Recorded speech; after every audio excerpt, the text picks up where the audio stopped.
evening and welcome to CYC News for the 10th of July 2016 and the 3rd of Abib 1732 AM. I'm Julie Victor, and in today's headlines, a priest is martyred in El-Arish, Egypt. His Holiness Pope Tawadros II greets the Egyptian president on the occasion of Eid Al-Fitr. The death toll from devastating ISIS truck bomb in Baghdad rises to nearly 300. And in regards to Brexit, the UK Prime Minister will be a woman as Gove is knocked out of the race. And viral hepatitis kills as many as AIDS or TB. And Pelé says that Messi's retirement is sad for football. So to our top Christian story. Through martyrdom by terrorist bullets in El-Arish, Father Raphael Musa, aged 46, priest of St. George Church, was martyred on Thursday, June 30th, 2016. He joins the long list of martyrs of the country in the Coptic Church, whose blood hasn't stopped bleeding throughout history for hundreds of years. The late Father Raphael was ordained on the 3rd of March 2012 by His Grace Bishop Cosman, Bishop of North Sinai, Egypt, along with the late Father Mina Aboud, who was also martyred by terrorist bullets in July 2013. Late Father Raphael was born in Ismailia, Egypt, and left behind a wife and 2 children. The funeral prayers were held in St. Paul Church, Ismailia. His Grace Bishop Seraphim, Bishop of Ismailia Diocese, and His Grace Bishop Agathon, Bishop of Magaga, participated in the prayer as well. Also, His Grace Bishop Makarios, the Metropolitan of the Coptic Catholic Church in Ismailia, participated in the prayers. A numerous number of priests and congregation attend the prayer. Father Raphael Musa was put in the tomb of the priests in Ismailia, Egypt. May God rest his soul in peace. To other Coptic news, His Grace Pope Tawadros II, Pope of Alexandria and Patriarch of the See of St. Mark, sent his greeting to the Egyptian President Mr. Abdel Fattah al-Sisi, marking the occasion of Eid Al-Fitr. His Holiness addresses the President and said, "It's a pleasure in my own name and on behalf of the Egyptian Coptic Orthodox Church to extend to Your Excellency and to all Egyptians sincere heartfelt congratulations on the occasion of Eid Al-Fitr, praying to God that He may give you complete help so that you can continue your sincere efforts in building modern Egypt to achieve all the hopes and aspirations of the Egyptians in the bright future befitting our beloved Egypt, and to defend our beloved country in the face of all the dangers and challenges that surround it, our Arab region and its peoples." His Holiness also sent his greeting to Ahmed El-Tayyab, Grand Imam of Al-Azhar, Mr. Sharif Ismail, the Prime Minister, and to Shawki Alam, Grand Mufti of Egypt.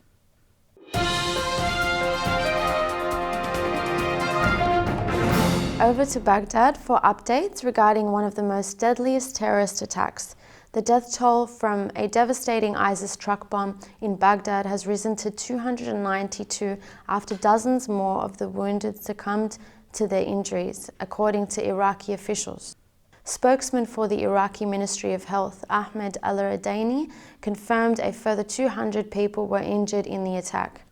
Among the injured are dozens of burnt victims who are being transferred outside the country for treatment. A statement from the country's health ministry said DNA testing was being carried out to help identify the remains of 177 victims so they could be returned to their families. So far, the bodies of 115 victims have been returned to their loved ones. The immense blast in Baghdad's bustling Karada neighborhood, a predominantly Shia district, in the early hours of Sunday was the worst attack to strike the Iraqi capital in years. A bomb-laden truck plowed into a building housing a coffee shop and stores shortly after midnight, when the surrounding streets were packed with people who had been gathering after breaking their Ramadan fasts. ISIS claimed responsibility for the attack, and the fallout from the attack has included the resignation of Iraqi's Interior Minister Mohammed Salem Al-Gaban, who stepped aside on Tuesday, citing a lack of coordination amongst security systems as the reason for his departure. In an embarrassing admission, the government has also had to order security personnel to stop using bogus bomb detectors that for years have been widely known to be useless. Iraqi officials say they executed 5 ISIS members in the wake of the attack. Analysts say this demonstration of the terror group's capacity to strike in the heart of the capital may force a delay of the long-awaited government push to retake the northern metropolis of Mosul, the largest city under ISIS control. The Sunni terror group, which has carved out a self-declared caliphate in parts of Iraq and Syria, has been losing territory most recently in the Iraq city of Fallujah. Iraqi officials said in the wake of the attack that the truck bomb had in fact come from Diyala province to the east of the city. ISIS had called for its supporters to the strike during the Muslim holy month, resulting in a string of deadly attacks linked to the terror group around the world, from the United States to Turkey, Bangladesh, and France. In Brexit news, Britain will be led by a woman Prime Minister through its complicated divorce with the European Union, after Conservative MPs voted the sole remaining male candidate out of the race to succeed David Cameron. The contest to replace the outgoing Cameron as leader of the ruling Conservative Party and of the country will be fought between MPs Theresa May and Andrea Leadsom, after Michael Gove was eliminated in the second round of voting by their party's MPs. Graham Brady, chair of the Conservative Private Members Committee, announced that May secured 199 votes, Leadsom 84, while Gove won just 46. The outcome means Britain is set to have its second female Prime Minister, Margaret Thatcher, bring the first holding office from 1979 to 1990. Taiwan is on high alert ahead of the arrival of near-perfect super typhoon Nepatak, expected to slam into the island early on Friday morning local time. Currently surging at speeds of up to 280 kilometers per hour, with gusts reaching even higher than that, the typhoon has grown almost as strong as 2015 super typhoon Soundlaw, which caused billions of US dollars of damage in Taiwan and China and killed at least 36 people. Thousands of troops have been mobilized across Taiwan and emergency services ramped up, according to the Ministry of Defense spokesperson. Central Emergency Operations Center spokesperson Li Wei-sen told CNN that authorities were concerned about potentially widespread flooding, particularly in the eastern countries of Yilan and Hualien, which will be the first hit. Nepatak will be Taiwan's largest super typhoon in about 6 years and the first for 2016, both for them and the entire Northern Hemisphere, after an unusually quiet storm season. Until now, the Northwest Pacific had experienced its longest streak on record without a named storm, totaling 200 days since December 2015. On social media, meteorologists and storm chasers have been sharing their awe over the shape and size of Super Typhoon Nepatak, describing it as a near-perfect storm.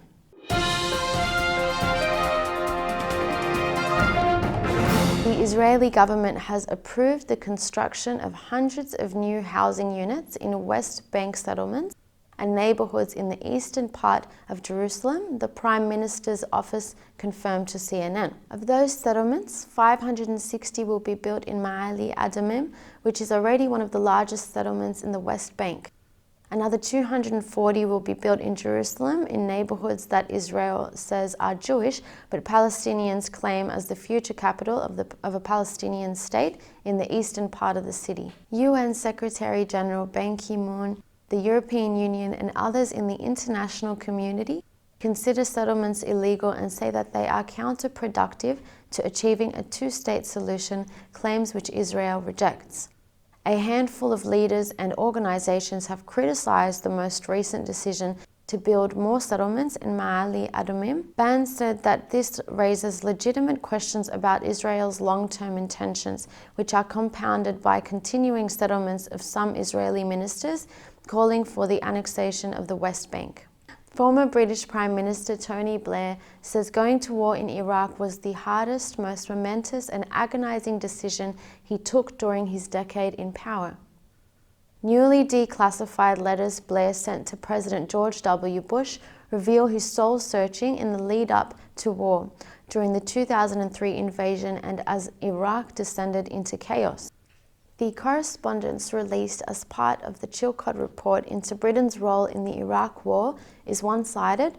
Bush's letters were not made public, but it offers a frighteningly prescient glimpse into the sectarian rifts that continue to divide the troubled country more than a decade after Bush declared mission accomplished. To health news, according to research in The Lancet, viral hepatitis is one of the leading killers across the globe, with a death toll that matches AIDS and tuberculosis.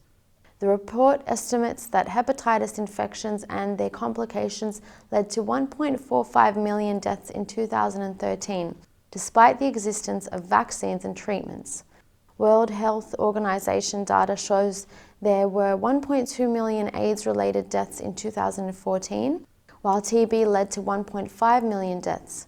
The World Health Organization has put forward a global strategy to tackle hepatitis.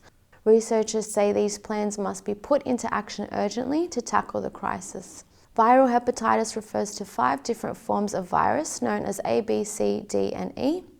Some can be spread through contact with infected bodily fluids, and others, such as A and E, through contaminated food or water.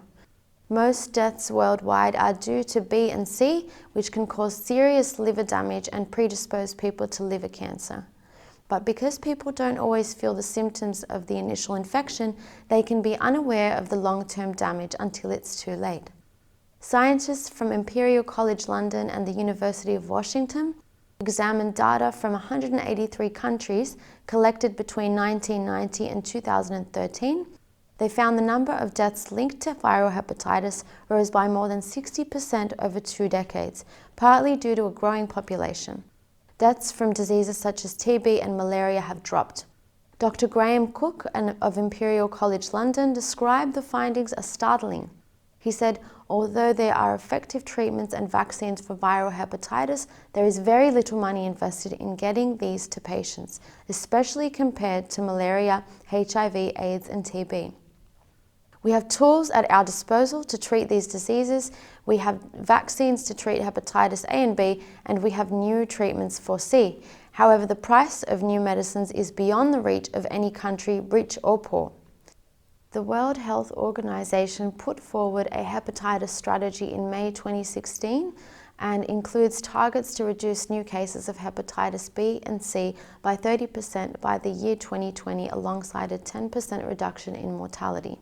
As the ball sailed high over Claudio Bravo's crossbar, Lionel Messi looked down at the ground as if already contemplating the need to ask for forgiveness. This was not the way it was supposed to be. Tearing at his Argentina jersey in disbelief, he would announce his retirement from international football an hour later. For once, a player described as from another planet was somber, tearful, and painfully human, reflecting, "I tried so hard to be a champion with Argentina, but it didn't happen. I couldn't do it." Now, as 5 Ballon d'Ors and countless medals from his time at Barcelona gathers dust in Messi's trophy cabinet, an empty space remains. Success on the international stage will forever elude him, and talk of him being the greatest ever will necessarily be appended with a "but." Speaking to CNN, Pelé himself expressed great sadness that his modern-day rival had deemed it fit to retire. "It's sad for football, but I think he can change his way of thinking," said Pelé, recognized by the Guinness Book of World Records as the top goal scorer in the history of the game. It's a shame that a missed penalty has caused him to stop playing for the Argentinian national team, but I think in Barcelona he will go on. And that's all for CYC News. A reminder that you can watch this news bulletin again throughout the week on YouTube. I'm Julie Victor from the CYC studios in Sydney, Australia. Have a good night.